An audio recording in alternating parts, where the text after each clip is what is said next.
आपने लाडले मुख्यमंत्री को कहने का काम नहीं किया। ऐ लाडले मुख्यमंत्री, तुम्हारे बिहार के होंगे तड़प रहे हैं, कहाँ क्या दिक्कतें हैं मुझे बताओ, मैं भी राशि दूंगा, उसका कल्याण कर दो, उसका उद्धार कर दो, तो आपको लाडले कहने में कोई दिक्कत नहीं होती, कोई परेशानी नहीं होती। इसीलिए आपने आज तक आपके अमित शाह जी ने भी हमको कुचलने का काम किया। हम लोग इंटेलेक्चुअल पर्सन है, नहीं होमगार्ड में बहाल हो गए, लेकिन गर्व से कहते हैं कि मैं होमगार्ड हूँ, होमगार्ड की वर्दी मेरे बदन पर है, मुझे सर्व कहने में कोई गम नहीं है। बैठ के बनाइए ना। लेकिन आप इस ढंग से सारे लोगों के भविष्य को अंधकार में डाल दिए, सारे भविष्य को खोट दिए। आप हमारे बाल बच्चे की आंखों में आंसू के सिवा कुछ नहीं है। ये 20,000 की नौकरी वाला 10-10 रुपया अगर कमा के रखते हैं तो एक लेबर और मिस्त्री को भी घर में रखते हैं तो राज मिस्त्री भी 600, 700, 800 रुपया लेता है, तो हमको क्या मिलता है? हम तो उससे बदतर भी हो गए ना। हमारा क्या है, हमारा क्या वजूद है? मैं पूछना चाहता हूं, हमारे वक्ताओं ने बड़े अच्छे ढंग से, हमारे पूर्व के वक्ताओं ने कहा समान काम का समान वेतन। क्या मैं समान काम करता हूं? मैं अपने बैठे हुए सभी साथियों से, सभी अनुजों से पूछना चाहता हूं, क्या मैं सभी के बराबर काम करता? क्या अरे आप किस अंधेरे में खोए हो? वो 2 घंटे की ड्यूटी कर करके तकिया लेके सोता है, आप 24 घंटे की ड्यूटी करते हो, आप उसे 4 गुना ड्यूटी करते हो, आपको 4 गुना सुविधा ज्यादा मिलना चाहिए। कौन कहता है कि मैं समान काम करता हूं? अगर किसी प्रहरी ने क्षमता है तो बिहार पुलिस के जवान, सीएफ के जवान मेरे भाई है, मैं उसकी निंदा नहीं करता, लेकिन कठोर शब्द में जरूर निंदा करूंगा कि आप अगर 2 घंटा करते हो तो मैं 24 घंटा करता हूं। वो गश्ती करके आता है रात के 12 बजे अगर थाने में किसी प्रकार की बात हो गई, रात में थाने में किसी पोस्ट पर, किसी जगह पर कहीं कोई बात हो गई, तो होमगार्ड के जवान को जगाओ। क्या होमगार्ड के जवान का बदन लोहा का है क्या जी? हमारे भी दिल में सीना है, हमारे भी कुछ अरमान है, हमें भी जिंदगी जीने का अधिकार है। आप बोलते हैं समान काम, हम उससे 4 गुना ज्यादा काम करते हैं मेरे भाई। आप दीवा गश्ती करके आते हैं, राष्ट्रीय गश्ती करके आते हैं, बैंक ड्यूटी करके आते हैं, तुरंत थानेदार कहता है गार्ड जल्दी से बोलो होमगार्ड जवान को सरेना होगा।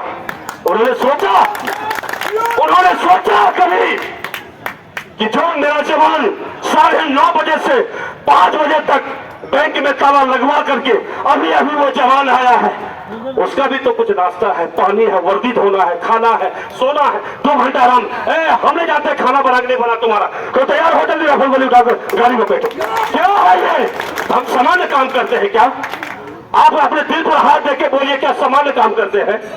किसी प्रभारी में क्षमता नहीं है कि 2 से 4 घंटा उसे खटवा ले, लेकिन उसकी औकात इतनी है कि होमगार्ड को जितना पहना है 24 घंटा पहनो, चाहे ये नहाए, खाए, सोए कि नहीं हो, राइफल लेके गिर जाए उससे मतलब नहीं है, लेकिन होमगार्ड को खटाना है, उसको पीड़ा देना है, इस सब की मानसिकता है। इसीलिए कोई पदाधिकारी भी नहीं चाहता। मैं मंच के माध्यम से चैलेंज के साथ बताना चाहता हूं, मुझे इस नौकरी का कोई परवाह नहीं, किसी प्रकार की परवाह नहीं।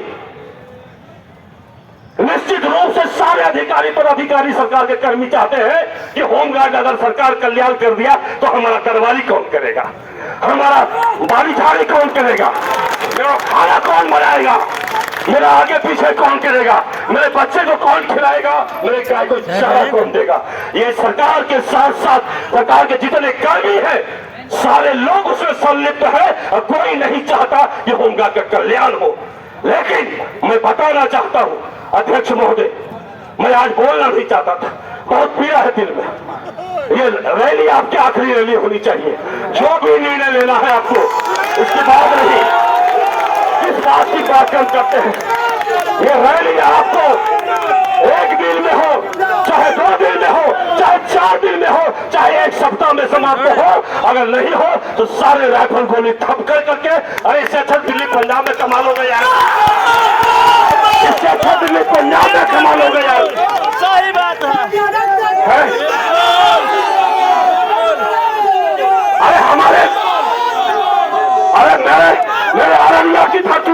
मैं आपको अध्यक्ष महोदय, मैं महामंत्री महोदय देशबंधु भैया बताना चाहता हूं कि 2009 का जवान हमारा अनुज, मेरा छोटा जो लोग बहाल हुआ उसमें कम से कम 50 जवान ऐसा है। बोला सर क्या होगा 20,000 की नौकरी में? सर बहाल हो गए ना, सलाम करते हैं, प्रणाम करते हैं, आते हैं दिल्ली पंजाब से 2 लाख रुपया कमा के 6 महीने में आ जाएंगे। सर क्या करेंगे? चला गया वो। इसलिए अगर रायफल भी रखना पड़े, अरेस्ट होना पड़े, नौकरी से त्याग करना पड़े तो कर देंगे। इसके बाद रैली नहीं करेंगे, या तो लाएंगे या तो जाएंगे।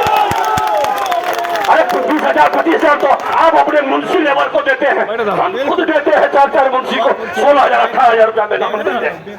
हमारा भाई 20,000 में खर्चा है। 20,000 की नौकरी देकर कितना धमकाओगे? 20,000 की नौकरी देकर नीतीश कुमार जी कितना धमकाओगे? क्या धमकाना है इसमें? अरे बाजू में ताकत है, जिगर है, जिगरा है तो कहीं भी 50,000 40,000 महीना कमा सकते हैं। या तो कसम लीजिए इस गर्दनी बात की धरती पर, या तो सारी सुविधा लेंगे या तो राफेल गोली ठप करके अपने अपने काम धंधा दूसरा करेंगे, नौकरी नहीं करेंगे। हमारी आपकी जब तक हमारा आपका कमी सरकार को महसूस नहीं होगा वो हमारी महत्व को नहीं समझेगा। समझता है आएगा 2 दिन गाड़ी से पकड़ेगा, 2 दिन हल्ला करेगा, फिर चला जाएगा। क्या इतना बेवकूफ हम लोग को समझ रखा है? उसको एहसास होना चाहिए इस बार सरकार को कि होमगार्ड नहीं तो बिहार की विधि व्यवस्था नहीं, ये एहसास होना चाहिए। इसलिए मैं कड़े शब्द में बताना चाहता हूँ कि इस बार जो भी निर्णय लेना है आपको इसी बार लेना है। और निश्चित रूप से मैं अपने सभी साथियों से, सभी संघ प्रतिनिधियों से पूरे बिहार के अपने अपने साथियों को फोन कीजिए। मैंने लगभग बैठ के 50 लोगों को फोन किया है। पंचानंद जी को मैंने भार दिया हमारे संगठन के, मेरा सचिन महोदय बीमार है वहां से फोन कर रहे हैं कि आप लोग जो जहां है गाड़ी पकड़िए, कल इससे चौगुनी भीड़ पटना की धरती पर होनी चाहिए। हमारी ताकत का एहसास होना चाहिए। इसलिए सभी साथियों से, 40 जिला के लोगों से मैं निवेदन करना चाहूंगा कि सभी लोगों को इस बार कसम ले लीजिए। कसम है आपको अपने बाल बच्चे और वर्दी की, ये लेंगे या तो छोड़ के चले जाएंगे। अरे कहता है यार कि होमगार्ड की नौकरी तो फ्री पर है, सारा हमको होमगार्ड कहते हो। अरे गर्व से कहते हैं हम हैं होमगार्ड, तो बिहार की व्यवस्था है, नहीं तो कुछ नहीं है। साथ फैल हो जाओगे, फैल हो जाओगे। ये एहसास कराने की जरूरत है। इसलिए बातें करूंगा तो 8 बजा दूंगा रात, लेकिन आगे की रणनीति भी तय करनी है। अगर जरूरत पड़ी तो कल फिर आप सबों के बीच इसी जगह उपस्थित रहेंगे और आपको वचन देते हैं कि जैसे गुड़ और चूड़ा अध्यक्ष याद कीजिए इसी मैदान में रात को 11 बजे